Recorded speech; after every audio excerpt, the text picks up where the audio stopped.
Hi y'all, happy Saturday. So today I have another tutorial for you guys. It's something that's kind of a signature of mine, I guess. I don't claim that I'm like the first person to ever make one of these, but I do include one of these journal bands, if you will, with most of my journals. So basically it's just like a band, I guess, that I use some twine or a pretty ribbon or something to hold it onto a journal and tie it closed. So in lieu of like a closure ribbon or something that's permanently attached to a journal cover, this is a really great option to hold the journal closed and also add like an extra decorative element. So today I am working with some digitals. These are digitals from my shop. This is my, I think it's called French Victorian labels, which, I mean, they're big. You can size them down to be smaller or print them as is, and this is like the size that they print automatically. And then I'm also working with my newest digital kit, which is the Romantic Spring kit. And this rose image here is actually part of the Patreon exclusive ephemera kit. So, excuse me, I have like a frog in my throat. Patreon members actually get the full digital kit, including all the background papers and the extra add-on like ephemera kit for as a reward for being a Patreon supporter. So if you are a Patreon member already, thank you so much for your support. Go and download the kit and have fun. I absolutely love this kit, and I've been getting a lot of positive feedback from you guys so far. It launched on Wednesday, and I will say that on launch day it was one of my best sellers straight out of the gate. So yeah, I'll link all the digitals that I have used today in the description box of the video. You can also, if you prefer to work with original ephemera, you can also work with postcards. So I've got one pretty tatty postcard here that would make a great band. So I love using ephemera that's like more on the shabby side, so I don't feel so bad about like altering it. And then obviously you can use any postcard. I've also in the past used small ephemera, so if you have like a field note size journal insert or something smaller, you can obviously use something small like a vintage button card or like a label or a calling card or something like that, something that would just create a small band. So yeah, the supply list obviously is something for the front of your band, and I'll use this one as an example. An image for the front of the band, and then it's actually layered on to create a pocket onto a piece of card, and then you'll need something to cover the front and the back of the card because a little bit is exposed around the edge, and that's totally my choice. You can line this all the way up to the edge. You know, this is just meant to be like a springboard for your own creativity, to share kind of my process on how I do it. And then I've also got some small bits to embellish, and then just a little piece of fabric ruffle and some trim. This is a no-sew option. Obviously you can go with your sewing machine and just stitch around everywhere that I have glue. And yeah, oh, and you'll need obviously some twine or ribbon, and then some eyelets and your crocodile or eyelet setter. So yeah, that is a supply list, and let's get started. All right, guys. So, a couple of supplies that I forgot to mention in the supply list is a piece of card, some distress ink, which is obviously optional, scissors, just your basic every single craft that we do supplies like glue and things like that. Okay, so I have the rest of my Patreon exclusive kit here. Well, one of the sheets. There's 3 sheets. This is one of them, including the one that I had made as my example. And then these, I think, are what I'm actually going to use today to show you guys. So these are the rest of the pretty French Victorian labels. Again, they're listed in the description box of the video. And yeah, so I think I'm going to work with this one just because it layers really nicely with the pink of... I'm using this also as a scrap buster, so I have like obviously scraps of papers left over from projects that I've made already. Yeah, so this is the one that I'm gonna use. So I'm just gonna cut roughly, I want to leave maybe like a 1/4 inch around the edges, which is really great because you'll get some of this typography and then the engraving that is on this digital also.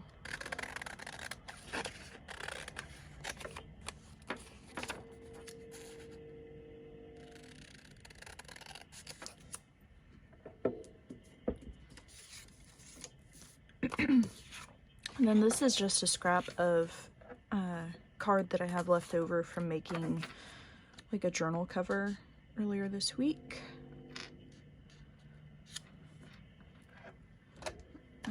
I am using Fabri-Tac just because it dries a lot faster. You can use any glue. I kind of go back and forth between Fabri-Tac and just regular white glue, like Aleene's tacky glue.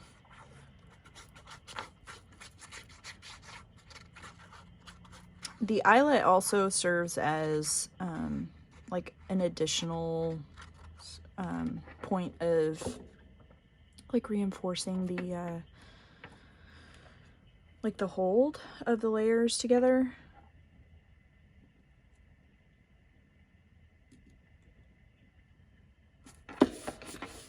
I always try to line it up so I don't have to cut as much. That's laziness on my part, I think.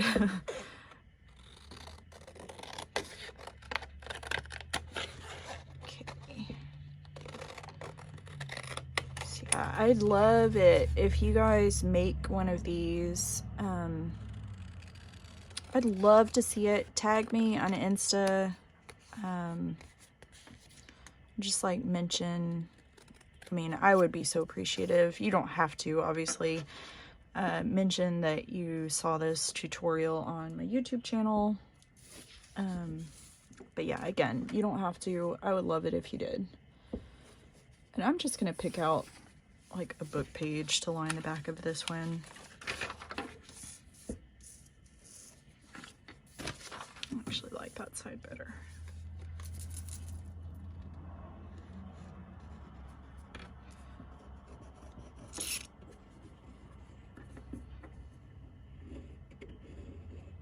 I went to Hobby Lobby a few days ago to buy more Fabri-Tac and they don't carry it, or my store was out. But also I heard, actually I got confirmed that Hobby Lobby is no longer going to do their coupon, which, oh gosh, I'm gonna be so sad when that ends.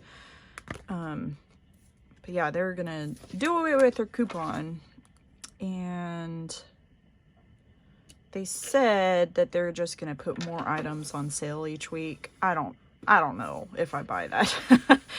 But yeah, they're gonna stop doing the coupon, which a lot of us are gonna be pretty upset about.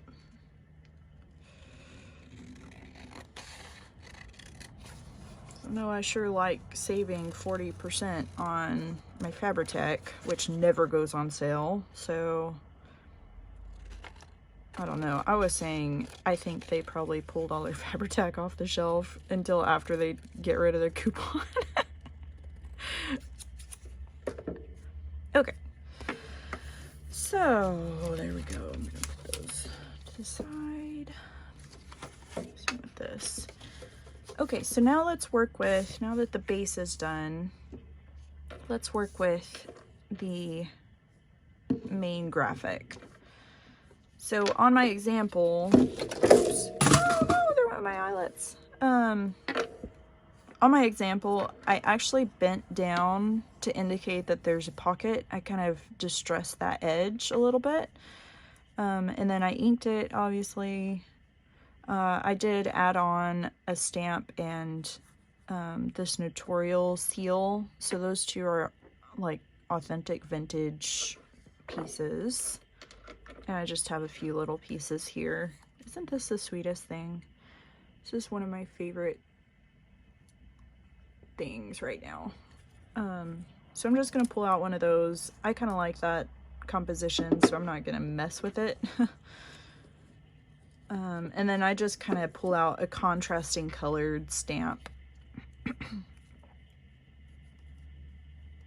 think I really like this one. Sorry, my fingers are cold and they're not working very well. Just put those back in there. I've been trying to just go with my gut and use the first thing that kind of grabs my attention instead of auditioning 8,000 things and taking forever to do it. And then I've got a little jar of scrappy bits of fabric and ruffles and things that are already kind of made off to the side here. Actually, I think I'm gonna put the, I like this area, so I don't want to cover that exactly. So I think I'm gonna do it this way.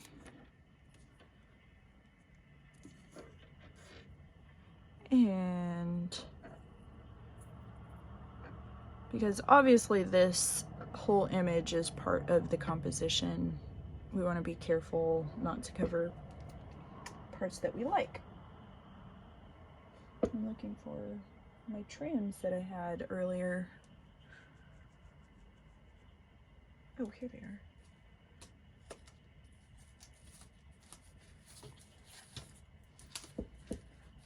So I think I like this. I had just pulled out a few different trims.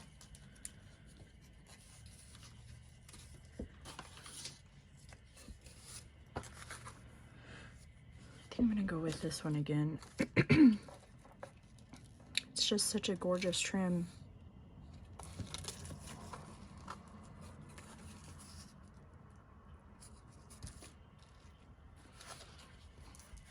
And another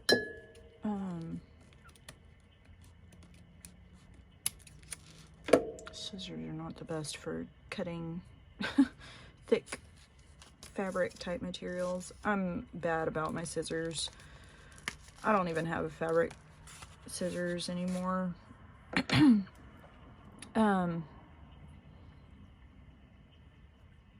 was gonna say something, I forgot now. Okay, so now I am going to go ahead and distress, and I'll have to get my eyelets since I dropped them behind my desk. Ugh.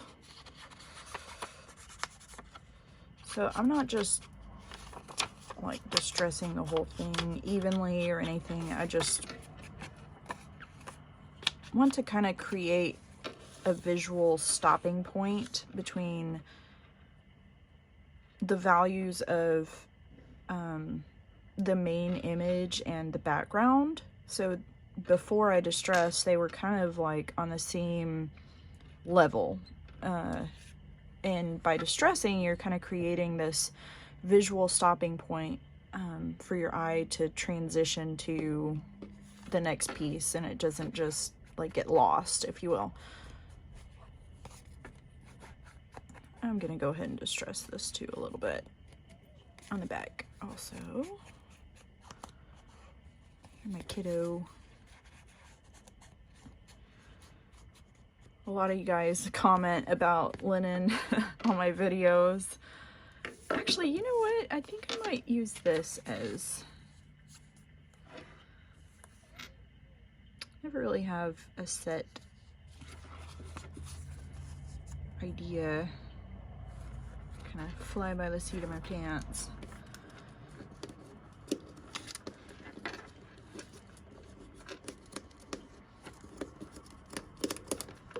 It's all very intuitive, if you will.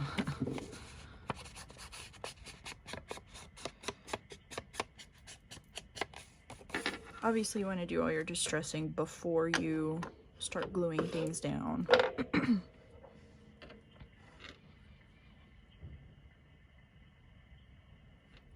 Okay. Yep, I like that. It's very pretty. So I'm going to go ahead and glue this to the base.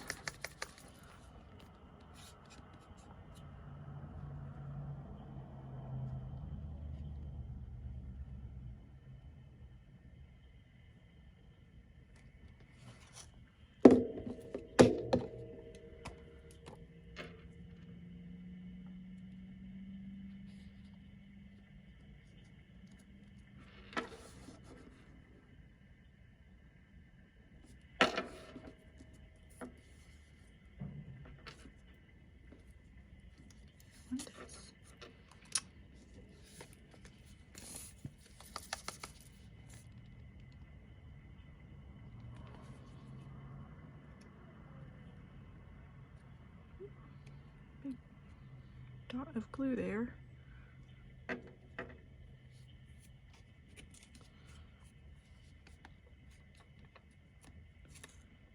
So I was kind of hoarding all my postage, my French postage stamps especially, because I love them so much. But then Sharika last week, I think, had like huge bundles of 100 stamps. And I mean, she was selling them very inexpensive. So I went ahead and grabbed up a few. So I'll have plenty of French stamps, so I don't feel bad about using them anymore. Again, you can choose to stitch this down with a sewing machine. I'm trying to show you guys no-sew options because I know a lot of people either are leery of using a sewing machine or they don't have one. And so I want to give like an option for you guys to make something really gorgeous without using a sewing machine. Another option for making ruffles, because these ruffles are stitched, I did stitch them. Another option is to use a stapler.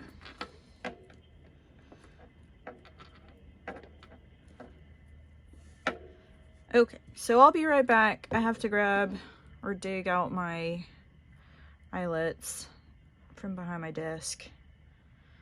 And I think Lennon will also be on the next part of the video.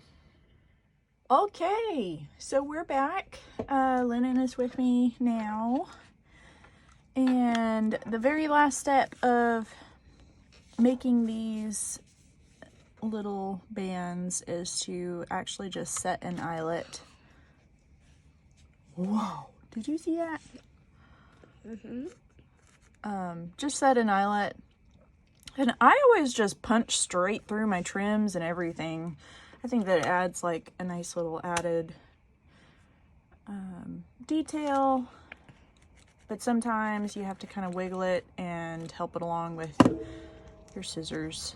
Sorry if that was loud. I've realized that my desk, since my tripod is kind of attached to my desk, when I set something metal on my desk, it echoes really loud, and I'm so sorry. Oh, I still need this. Here, hold this, bud. Hold that. It's heavy, huh? It's small. It's not? It's light? It's small. It's small? Let's pick out some eyelets. Which one should I use? Here, hold it. Hold it down here. It's small. Should I use that one? And this one?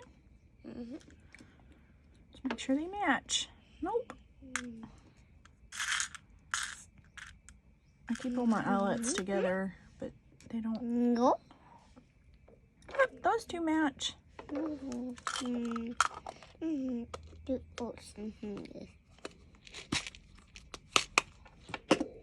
All right.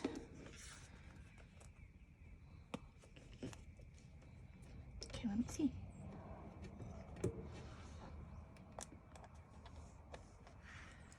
Don't drop that. Let's see.